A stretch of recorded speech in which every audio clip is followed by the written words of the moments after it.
Bapak, Ibu, dan saudara terkasih, anakku yang tercinta dalam Tuhan, semua saja.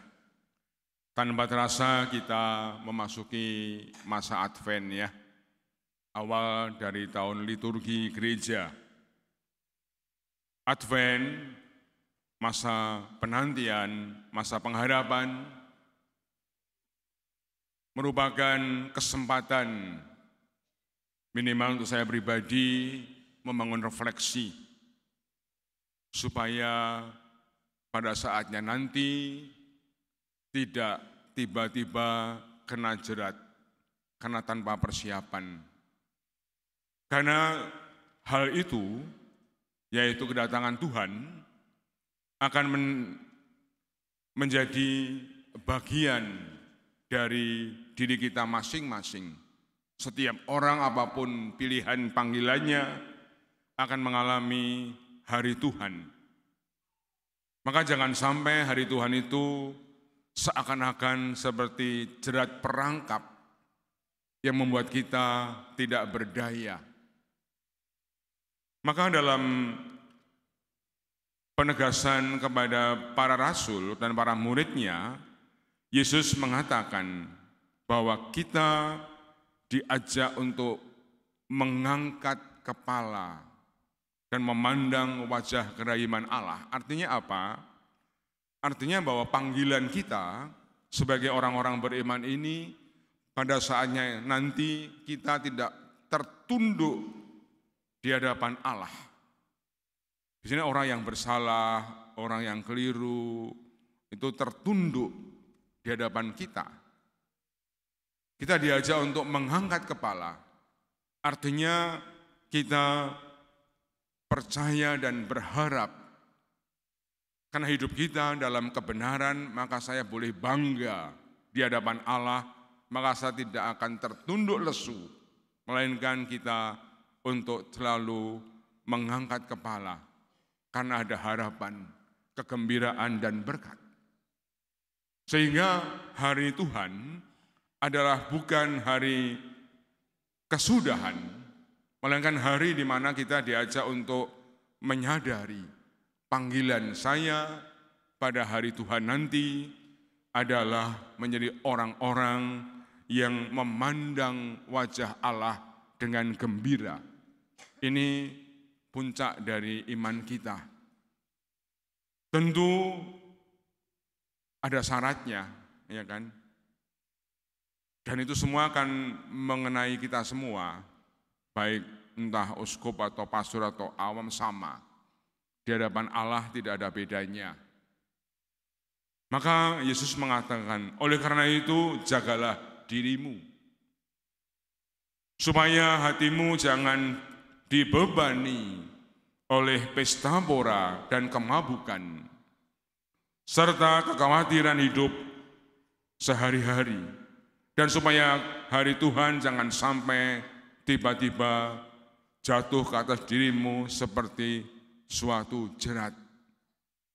Masa penantian adalah masa perjalanan kita masing-masing, di mana kita dipanggil untuk dengan segala kesibukan, segala tugas dan panggilan, untuk selalu ingat akan kehendak Tuhan.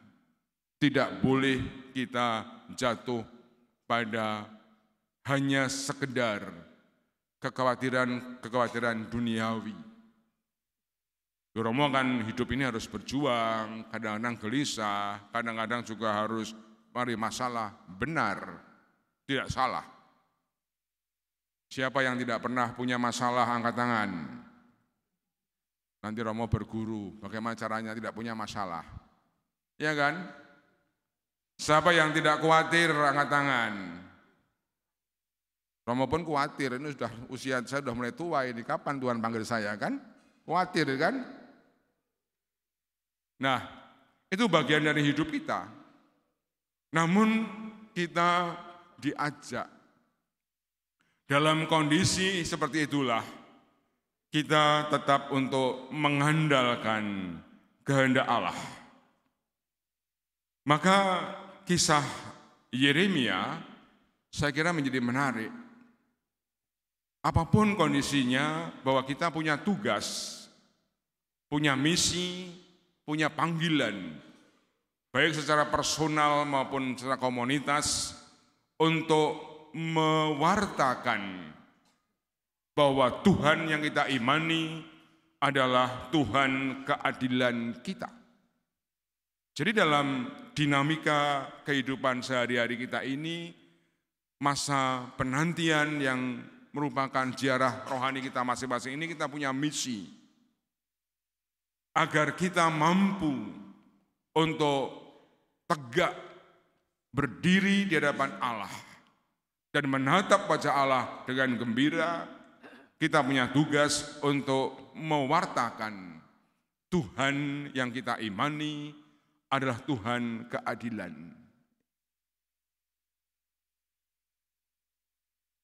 Beberapa hari dalam media massa sering digegerkan dengan persoalan ini kan. Ada polisi baik yang mencoba untuk membuat lingkungan menjadi baik, ya. Mencoba untuk menegakkan keadilan, malah ditembak temannya sendiri kan. Persoalannya kan soal uang. Ada polisi di Kupang yang membongkar mafia BBM malah mau diberhentikan.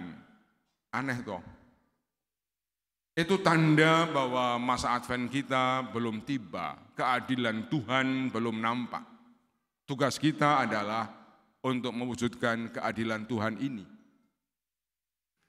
Namun di balik itu semua, ada kisah-kisah yang menarik, yang orang kemudian mengimani dan menyadari inilah cara kita mewujudkan masa penantian dalam hidup agar tidak terjerat oleh jerat maut yang tiba-tiba. Ketika saya misal lingkungan di Citra 2 itu ada keluarga mengatakan, Romo minta doa. Kenapa Bu? Anak saya itu loh sudah diterima dokter di PIK, malah dia bergabung dengan rumah sakit terapung di Papua. Pasti anak ini punya pengalaman iman yang luar biasa, ya. Sudah diterima di rumah sakit besar, namun malah memilih untuk bergabung dengan rumah sakit terapung dan berkarya untuk orang-orang yang terpinggirkan. Tentu tidak semua harus demikian. Namun ada pengalaman bahwa kesadaran hidup adalah saat di mana saya dalam masa penantian ini mempersembahkan yang terbaik bagi Allah. Bahasa dari Yeremia adalah mewartakan rasa keadilan Allah. Orang-orang miskin pun membutuhkan kesehatan yang adil, ya, pelayanan yang maksimal.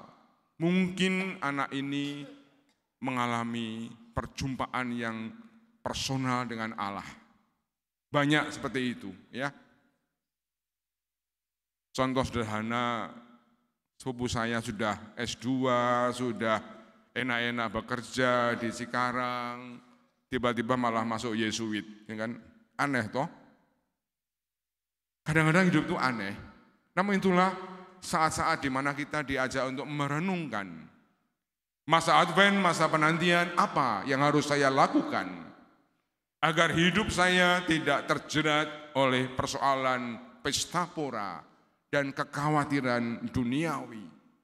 Menjadi orang-orang yang sungguh-sungguh membangun satu dinamika hidup seturut dengan kehendak Allah.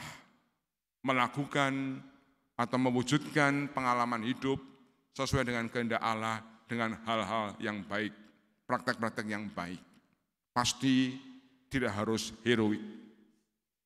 Maka beberapa catatan saya tentang Advent. Yang pertama, Advent untuk kita ini adalah sekolah penantian.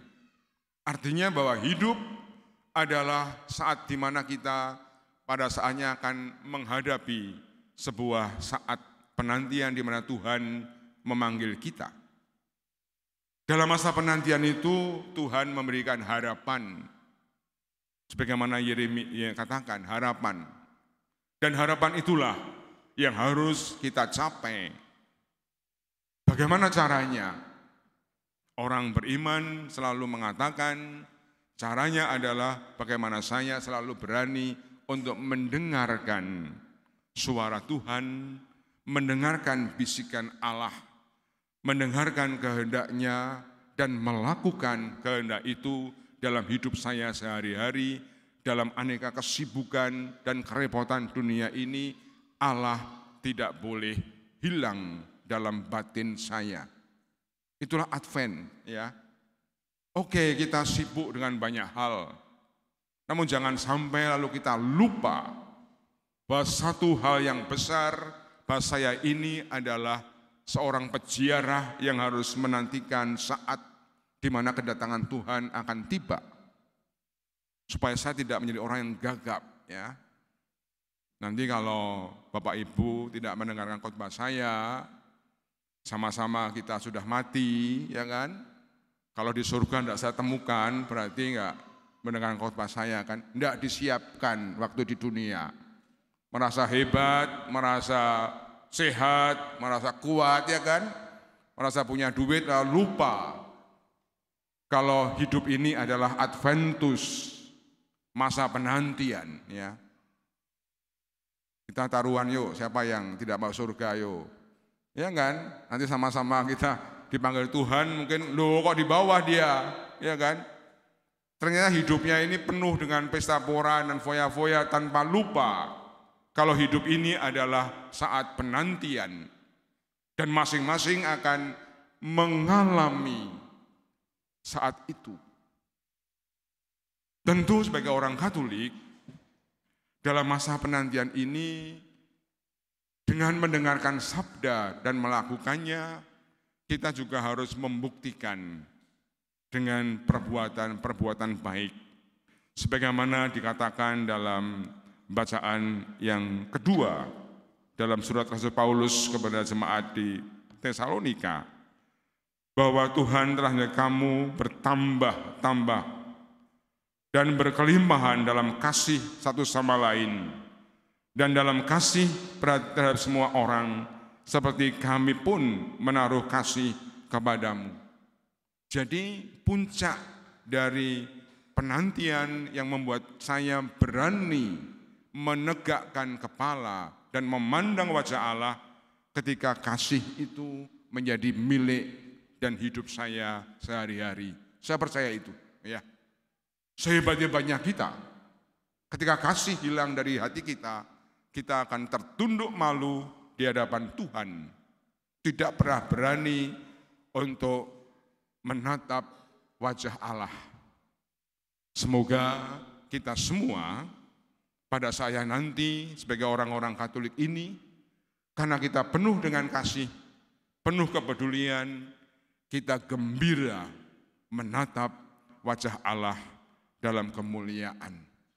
Selamat memasuki masa Advent, dan mari kita bangun kebersamaan untuk saling mengasihi. Tuhan memberkati. Amin.